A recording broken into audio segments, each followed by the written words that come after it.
say that actually sorting out domestic dogs from coyotes and wolves is like one of the hardest things that I do on a regular basis with wildlife tracking. And that's like an application that gets used regularly, right? People want to know if they found wolves, if it's, you know, if it's a predation event, like what's been feeding on it. And, as I mentioned, there's the basic strategy I take with wild dogs, wild canines and domestic dogs is I will look for features that should be there for a wild canine and then try to rule it out, basically find things that don't fit. And the easiest thing is often the size and overall shape. So the first set of dog tracks we had, it was like, those are pretty relatively straightforward, right? Because we walked through it, the shape was just wrong. But this is your hind foot, right? So we're going to compare that to this. And you know, just the overall size is, you know, pretty good. It's not too far off. It's maybe bigger than average. These I did life size average for animals in the region, just so you know. And it's got two toes, and two, you know, the orientation of these toes to each other works pretty well. This shape right here is a little wider than it is long, so this is usually pretty square in here for a coyote, and this is presenting as slightly wider than I'd expect, but you know, I mean, give or take. And then the palm pad looks pretty good. One thing I'm noticing is that it's a little flatter across the back here than what I might expect to see in a coyote, but that could be a function of the substrate. And I can't see, I couldn't really, these claws, that could work. I can't really say much about that. There's nothing in this track aside from this. It looks slightly wider compared to the length than I might expect.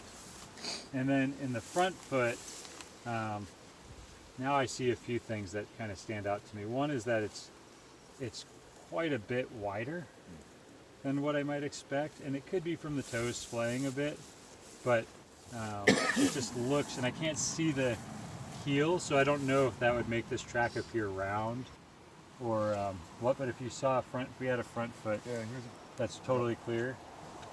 I might look to see if it's round.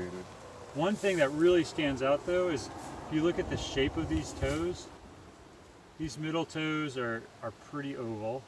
The outer toes maybe pointed a little bit, but the insides, it's pretty like oval down here. And if you look at this toe right here, it looks like a giant kidney bean. You see that? Where it's got this odd angle right in here. And then you see how the claw on this kind of comes right out of the toe and kind of curves around?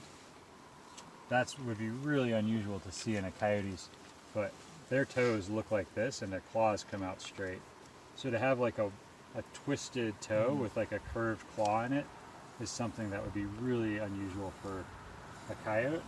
And this is just one track. I want to compare it with a bunch of them just to make sure that's a consistent feature. But I can just show you just by way of an illustration.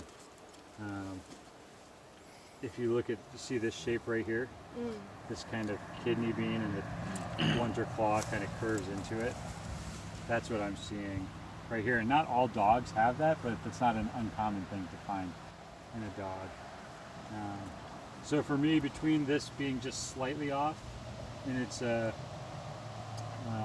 dimensions and then having these outer toes just look funny for a coyote, that's enough for me to say this is not a coyote. This is a domestic dog. So, but those are really subtle. Those are subtle because this general size works, the location works. If we look over here, we can just double check my work. But show the math. if you look at these claws, the way they connect to the toe and the bluntness to them, just that doesn't work for a coyote. So, yep, that's what I call it. We are close to a parking area.